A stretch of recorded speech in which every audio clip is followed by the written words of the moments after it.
What's up, you guys? How you guys doing today? So today I want to share my writing with you guys. Now, like I told you guys in videos before this one, I am writing my own fantasy novel.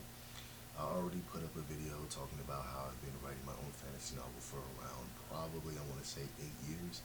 I think it honestly is more than that. But if you want to hear more about my fantasy novel, go check out that video. I literally posted that video before this one. Again, it's on my Loki Sule After Dark channel. That's why I'll be posting all my like long writing videos. You know, I might even put some 2-hour videos on here if I'm in the mood. 3-hour videos. I mean, it really depends on how I'm feeling. But I'm gonna try to make it to where all the videos are, entertaining enough to where you want to sit there and watch a 2-hour long video. So, it'll be me writing my stuff, but it'll also be um, me talking probably about random things that's just kind of on my mind, kind of like an open diary, because I'm like an open book, bro. I like to talk about a lot of different things, so I wanted to share my story with you guys. So I got 7 pages of it on the computer. My story, okay, so look, my story is all over the place when it comes to like where I put it and where I wrote it. So it's like some of it is literally on the computer, and then some of it is in one notebook, and then some of it is in another notebook, and then some of it is in my tablet. Like I literally have it all over the place. Like I need to put it in one area, but I have it literally all over the place. But I'm gonna end up putting it on, writing it all out and then putting it together. But this, like I always write it at different times too. So it's like literally on the computer. I have one of my arcs on this computer right here. It's literally like the 8th arc that I was writing. Like it all depends on how I'm feeling at the time that I'm writing, because there was a good amount of time where I was writing the first arc of the story and like the 5th arc of the story at the exact same time. So you probably, and that's why I'm going to be doing a lot of editing and stuff, because I don't want it to feel like the character has this, so why is he not using this? Like for example, I've thought about giving my characters more powers at the beginning of the story. So I don't want you to be reading the end of the story and think to yourself, okay, what about that one power he had? Why doesn't he use that? So that's why I've been going back and, you know, uh, just looking at everything I wrote down to try to make it make sense and put it together. It's literally like a puzzle. I'm not gonna lie to you, I'm kind of unorganized with my writing. It's like all over the place. So I mean, it is what it is. I'm not gonna lie to you. And it's really just how I feel at the time. And one thing I will say before I get started reading it to you guys is that writing a book is like the most draining thing. It can be fun as hell, but it can also be draining as hell. I mean, it really depends on how much you want to write. Like my whole thing is, when it comes to me, I want to write this giant fantasy series with like thousands of characters, similar to Tower of God, similar to One Piece, similar to Lord of the Rings, Harry Potter, similar to Game of Thrones. Like I really want to write a giant book similar to the Dark Tower series by Stephen King. Like I want to write something very grandiose and big and large in scope. So since I want to write something so huge, uh, it can become very draining, because it's like, okay, I have all these ideas. Like how my mind works is I have all these locations, all these characters and backstories and ideas, and I'm like, how do I mold that all together to make it make sense so it fits the plot, so you can actually understand what's going on and it doesn't feel like it's just random nonsense going on at the same time. Because like I'll use One Piece for an example. One Piece feels like it's all connected. It doesn't feel like it's just random stuff happening all at once. So that's something I'll say. There is a freaking name I gave this character where I made it overly complicated. That's one big problem I have. I'm gonna be analyzing my writing also while I read it to you guys. But there's this one character, I named him Branduce, I guess, to kind of name him something unique. That kind of sounds like a freaking adult beverage, but I think I'm just gonna call him Brandon to keep it real. But here we go. All right, hold on. All right, so I opened my eyes and I realized that his strength wasn't even as close to as strong as the old lady who had choked me before. It was still extremely painful, but this pain, I could deal with it. I grabbed his arm and squeezed it as tight as possible. He was surprised that I wasn't frightened of him choking me. I used both hands and used every fiber of my being to get him off of me. I pushed him off of me. My neck did hurt, and now I was breathing hard, but I could manage. I rubbed my neck and got off the ground. My neck was sore, but I was okay. Why didn't you pass out? He asked. Well, let's just say I've been choked harder by an old lady. I could have wrote that a little bit better. That little part with the old lady thing. That's one critique I have with what I wrote. And then I kind of repeated some stuff, but it said it in different words. I have noticed that like at the beginning. Um, but yeah, that's something that I'm gonna edit later on. Okay, let me pass on. People in jail.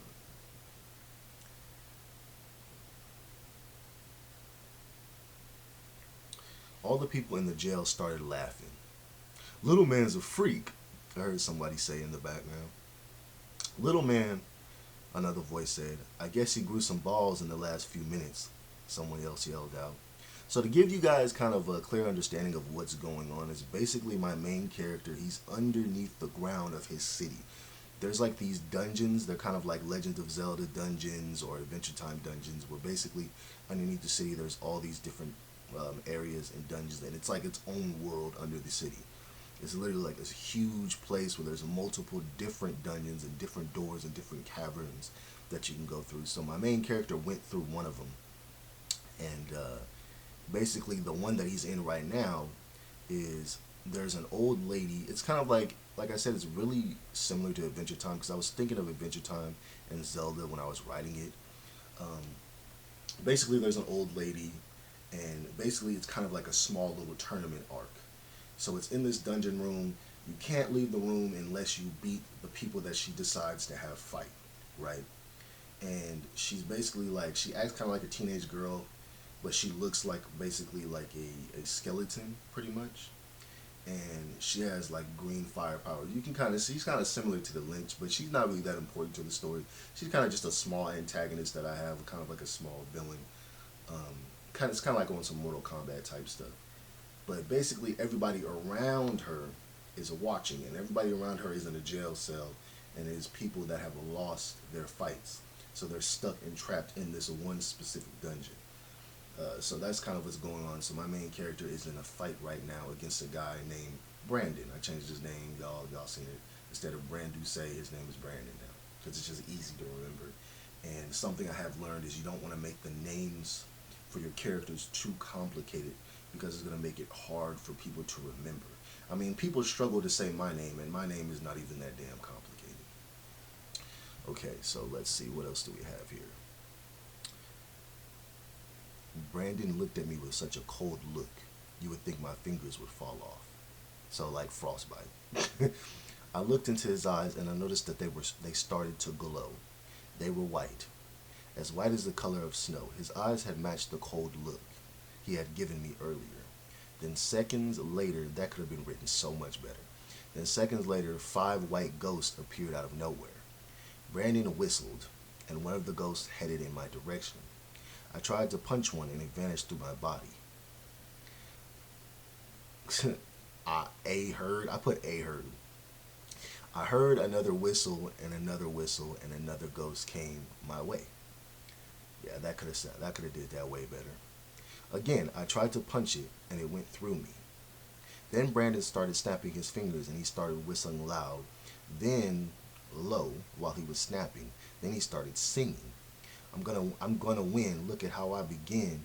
How I begin is how I'm gonna end. You isn't nothing, but you about to meet your end. Then he started to whistle again and snap his fingers. Who did he think he was? He's acting like some old 80s villain. My opinion of this guy had changed like 3 times. The ghosts started snapping at him. They snapped to the left and snapped to the right, and they began to dance. The ghosts were moonwalking with him. Then he pointed out and told the ghost to come towards me.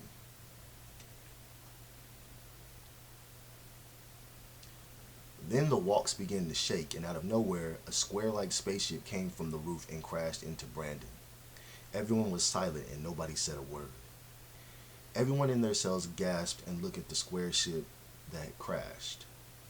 There was a giant G on the side of the ship. It was painted on with someone's blood. Oh shit.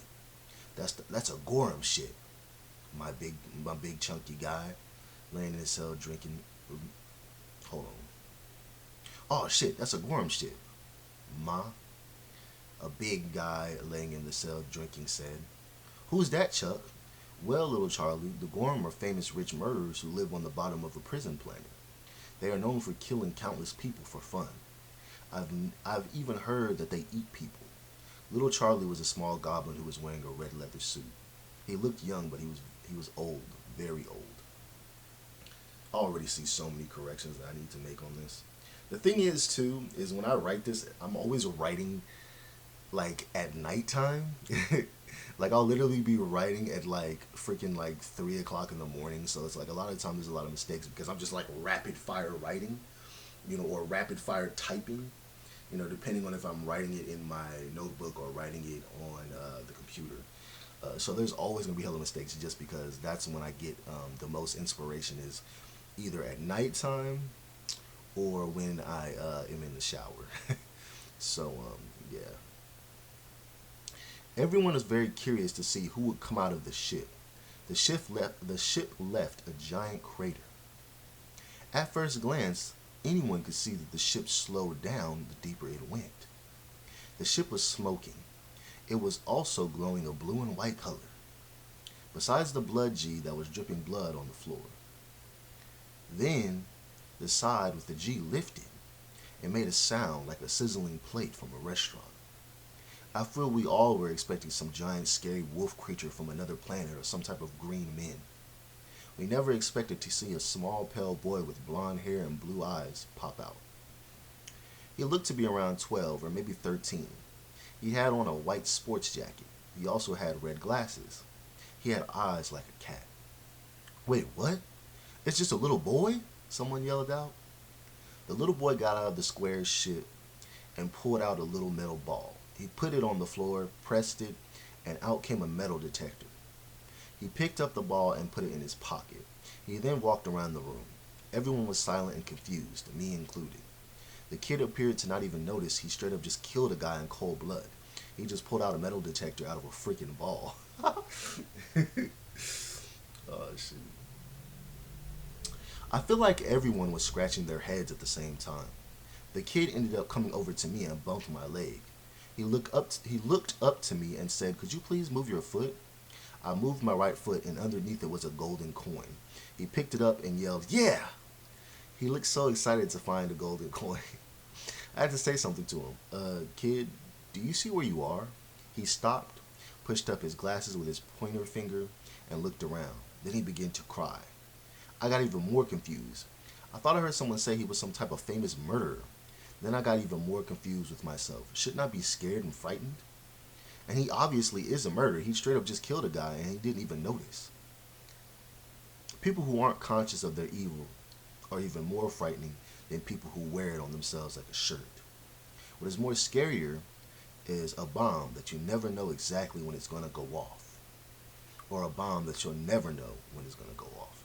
I could have wrote that a little bit better.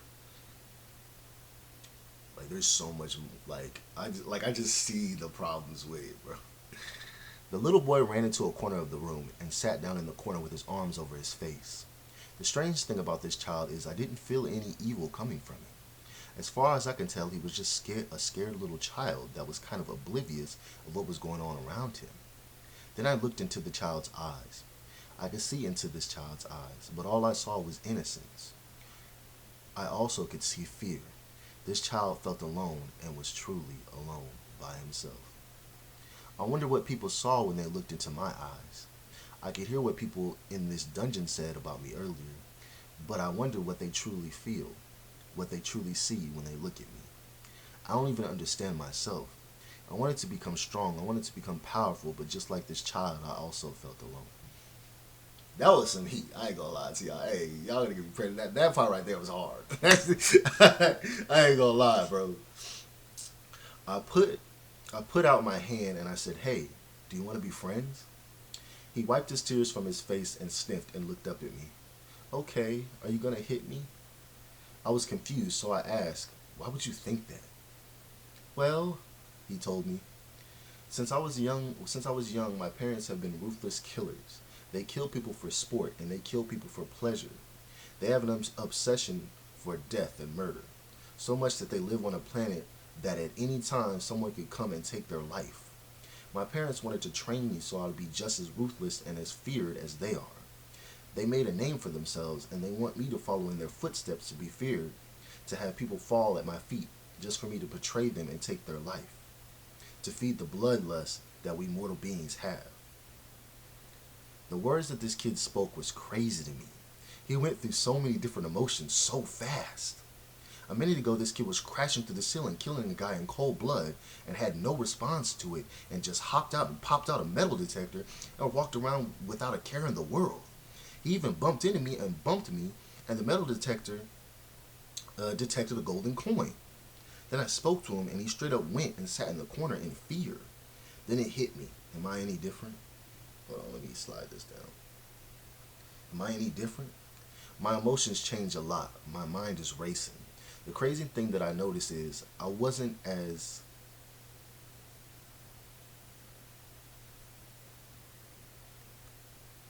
He doesn't know what I am thinking. He doesn't know me. That the sentence that I'm reading was all scrambled all over the place. Like I said, I wrote this at 3 o'clock in the morning, so that sentence literally made no sense. I could be crazy. I could be a killer. Why am I judging him so much? I forgot to put an I in there.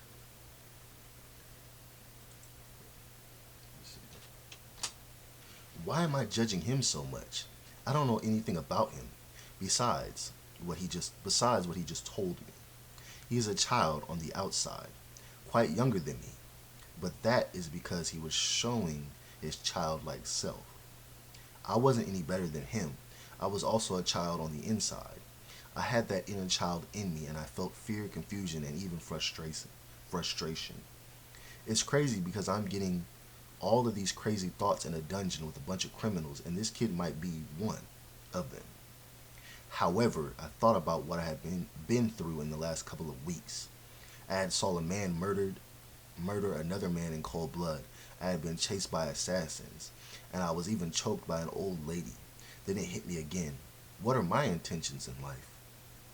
Am I a good person? I looked at everyone around me, all the people in the jail cells. I'm a mortal being like everyone else in this room. I am not perfect. I'm just like them in those cells, flawed. Damn, that's hard. Hold on, bro.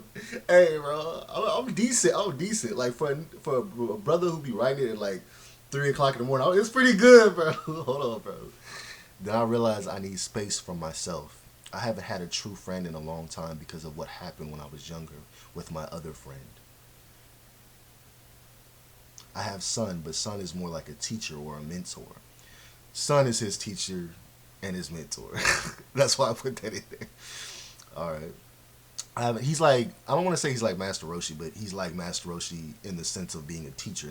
He's not like a pervert type of master. He's like kind of a serious master who really wants his like students to learn. You know what I'm saying? Like the people that he's training. But he's literally like a sensei. He's a sensei or whatever. Um, and if you guys want me to tell you more about my characters, like, I don't mind. I'll tell you what you want to know. But yeah. Let me see what else. I haven't had a friend. I haven't had a friend I could trust. A friend that can understand me. This kid doesn't even know me. Oh no, this kid doesn't even know that he understands me and I understand him. He's a kid, but I'm just a kid. I'm only 18. I want to be his older brother. I was going to protect this boy like I wish my older brothers would have done for me. Just so you guys know, my main character's name is Top, and Top has older brothers. But just like my father, my brothers both left me and my mom alone. And my sister was still at my aunt's house far away. So he has 3 brothers, a sister, and a dad. His dad is kind of like Gene from Hunter x Hunter. He like just left because he wanted to go on like a big adventure. And then the boys decided to do the same thing their dads did. The 2 older brothers, they decided to go on their own adventures as well. I kind of have an idea of what I want the brothers to be like, but not 100%. Like, I'm not sure yet on what I want them to do. But they're blood brothers. Because I was watching One Piece and I was looking at like Sabo and Ace and Luffy's like brotherhood, and as much as I love them, they're technically not blood brothers. But I wanted three blood brothers, and I want to have it to where their brotherhood is very realistic in the sense of like brothers are kind of douchey, they're kind of dickheads, and they don't really care about each. It's like they care about each other, but they have a funny way of showing that they care about each other. You get what I'm saying? So I kind of wanted that to be in there. And then it's also the fact that like a lot of the time in the black community, dads leave their kids. So that's also why I put that in there as well. Um, those are just kind of the things that I decided to put in there. And honestly, this my novel is kind of like a diary. I ain't gonna lie. Like you can kind of tell by just how my characters is talking, bro. And I really like how it's like that. Like people might have a problem with that later on when it becomes like big, but I feel like a lot of the time when it comes to our fantasy novels and the stories we write, they're always taking a dip into our lives or taking a dip into the things that we like. The anime we like, the books we like, the art we like, the poetry we like, the TV shows that we like, and just taking, parts of us and putting it into the story and allowing people to take a look into the thoughts and ideas and the ways that we think, all put into a story. But here, let me continue to read. He's a kid, but I'm just a kid. I'm only 18. I wanted to be his older brother. I was going to protect this boy like I wish my older brothers would have done for me. But just like my father, my brothers both left me, and my mom alone and my sister, both left me and my mom alone. Hold on. I keep doing that because I didn't put a comma there. Hold on. Comma.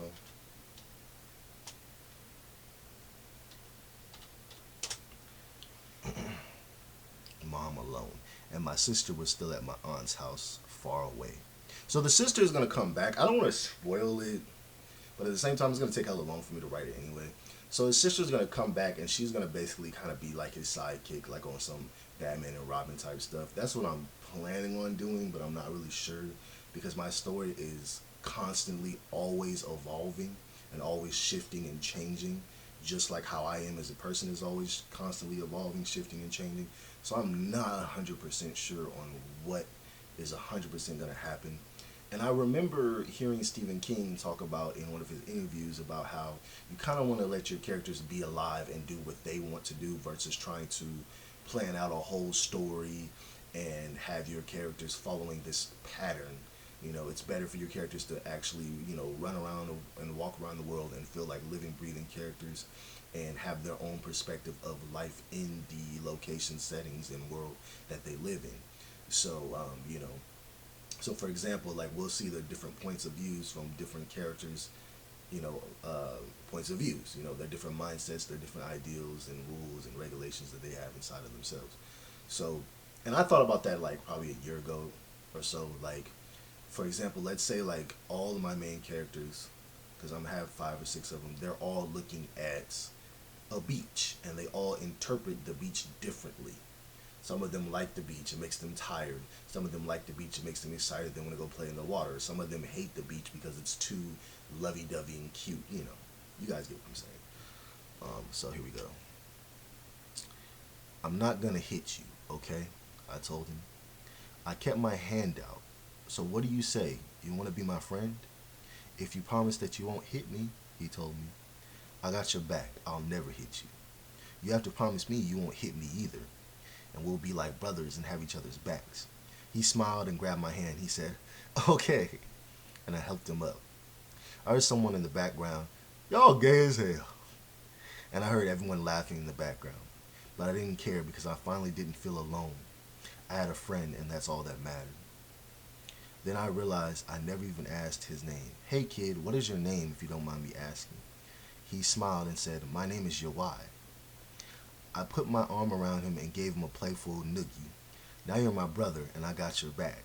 He laughed and said, right. Wait, I told him, if we're really friends now, we must make a cool handshake. He shook his head up and down and smiled. Okay, well what do you have in mind, brother? I thought to myself, what would be the coolest handshake of all time? It took me a minute, then I thought of the perfect handshake. Okay, I got it.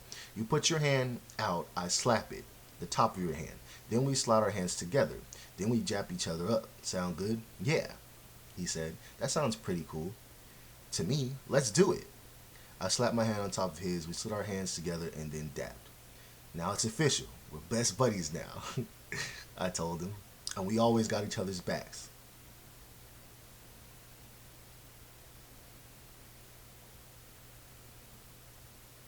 Oh, okay. We got each other's backs, he told me. And I said, right. Hold on.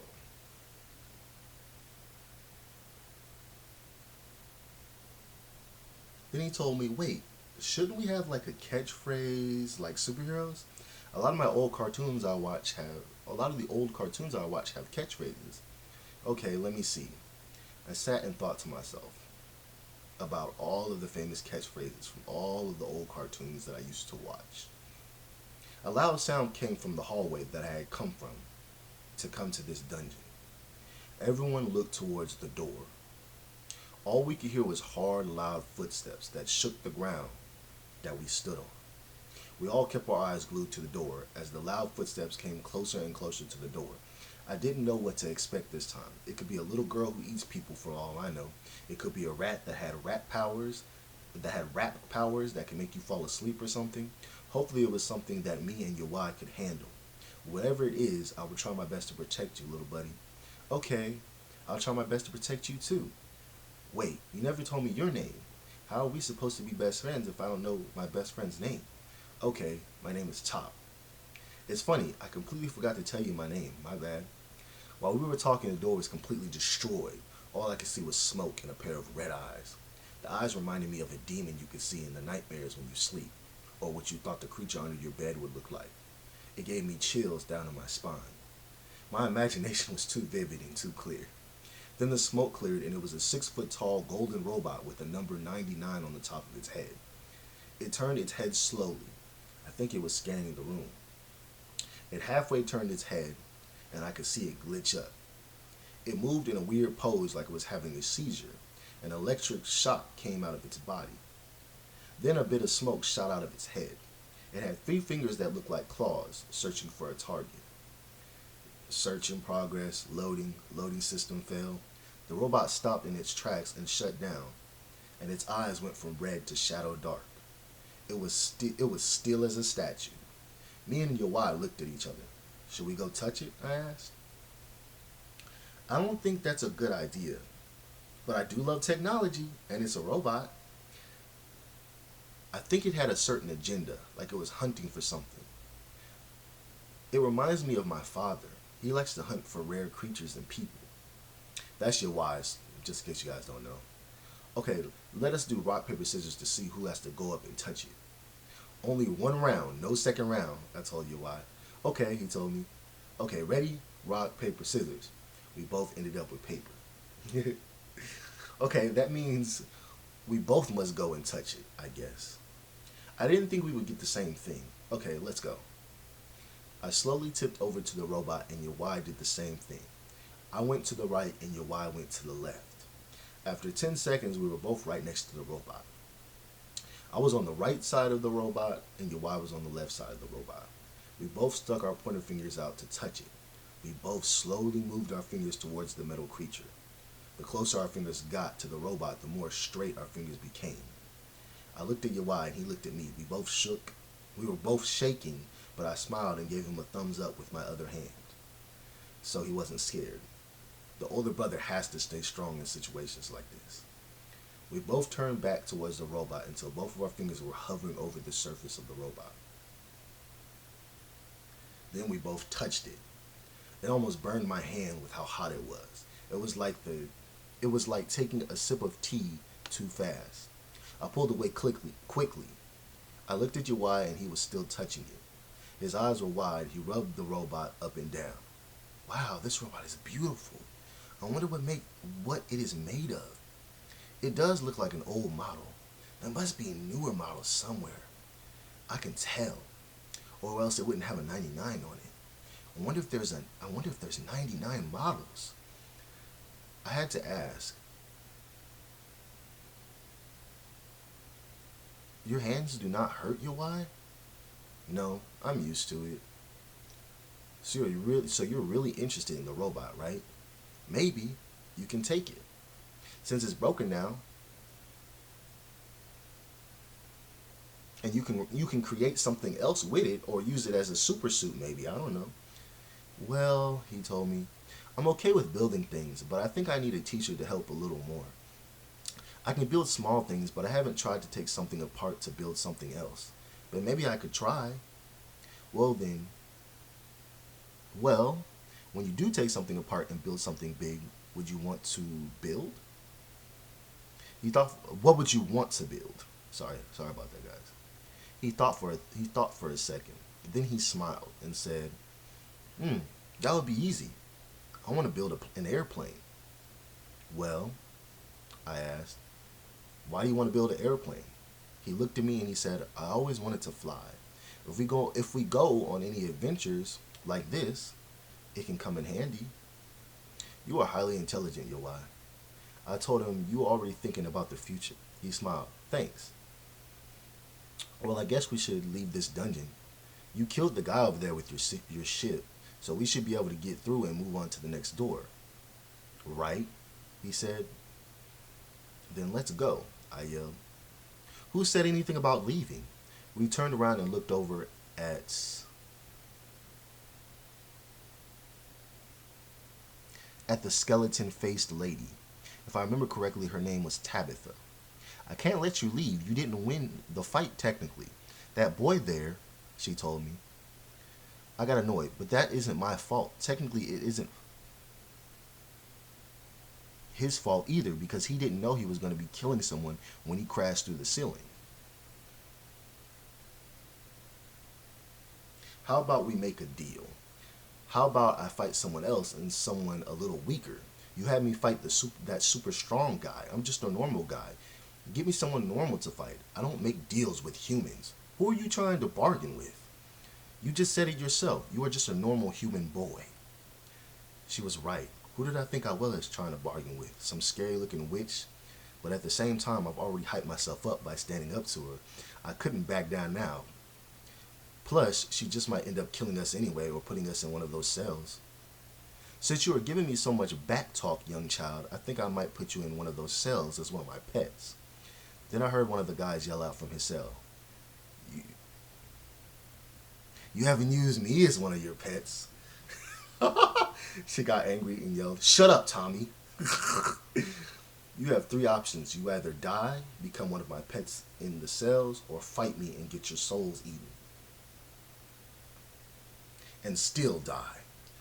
But I'll at least give you a chance to try and win. It's up to you. You have 3 seconds to answer, and that goes for both of you." "Wait, aren't you scared that your wife's parents might come after you? You know they're famous killers, right? Doesn't that scare you even a little bit?" "I am an all-powerful witch. I'm not scared of any murderers. Most of the people in here are murderers, including myself. And besides, are they here? How would they know I am the spirit that murdered their son?" I heard a voice talking to me. "Hey kid, remember it's me, Axton." Now Axton basically, okay, so Axton is in a jail cell. And Axton is like this old ancient guy. He's from a different planet. And basically he's acting like he's asleep, like a mummy, but he's actually sending thoughts over to Top's head, to Top's mind. It's kind of like how King Kai be sending thoughts to, rest in peace to Kira Toriyama, be sending thoughts to Goku. Alright. Let me see. I got 10 minutes and I gotta leave. Where was I at? Hold on.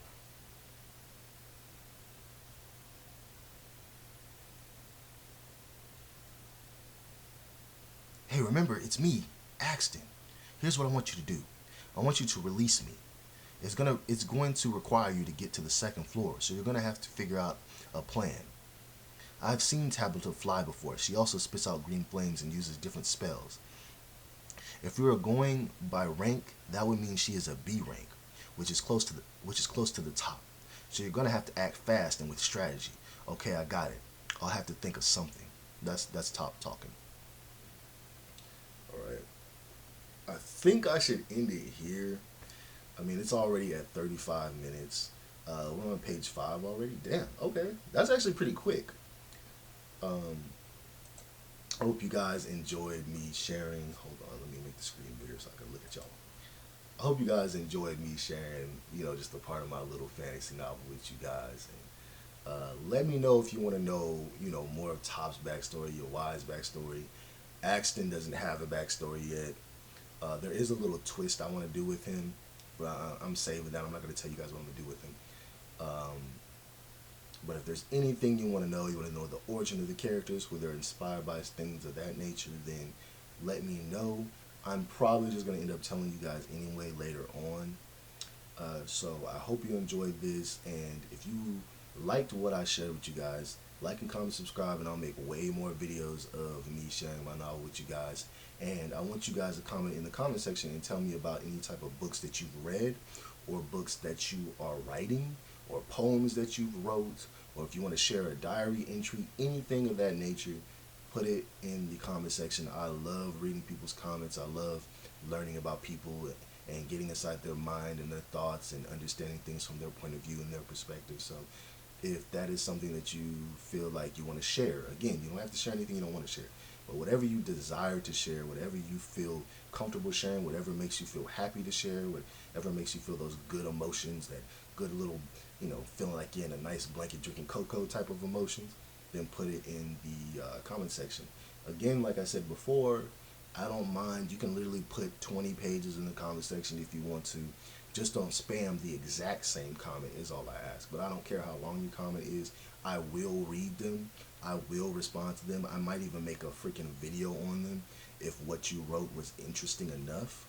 And I will give you like my thoughts on what you wrote. I'll give you literally a whole probably 20-30 minute video. So just let me know, whatever you want to share. Um, like, comment, subscribe. Tell me what you like about my little bit of story that I shared with you guys. And I hope you guys are having a good day. I hope you guys have a good evening. I hope you guys have a good week, a good month, a good year, and a good rest of your life. Peace and blessings.